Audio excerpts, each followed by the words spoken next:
Sir ഉറങ്ങുമായിരുന്നോ? അല്ലടാ, avocado പറിക്കുമായിരുന്നു. ചളി. എന്തിങ്ങോട്ടൊക്കെ ഇറങ്ങിയ? സാർ റെക്കോർഡ് തരാൻ.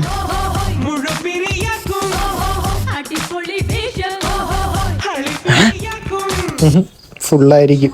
ഞാൻ എന്തുകൂടാ നിന്നെ പഠിപ്പിക്കുന്നത്? Physics, chemistry.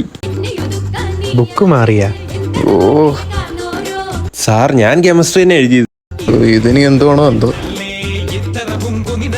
എങ്ങനുണ്ട്? ഇങ്ങോട്ട് വന്നേ. എന്താ സാർ? എന്ത് ഇത്? ഗോപാലൻ ബോണ്ട്. ഈ ഗോപാലൻ ആരാ? എന്റെ അച്ഛൻ. എടാ ഗോപാലൻ അല്ലടാ, കോപാലൻ ബോണ്ട്. സാർ ഒരു ചാൻസ് സാർ. ശരി, എന്റെ അടുക്ക 2 ക്വസ്റ്റ്യൻ ചോദിക്കാം. What is A compound? For example, ഈ കോളേജ് നിൽക്കുന്ന ഒരു കോമ്പൗണ്ടിലാണ്. കേമൻ. എന്താണ് കെമിസ്ട്രി? അവിടല്ലേ മറ്റേ മരിച്ചവരൊക്കെ അടക്കുന്നത്.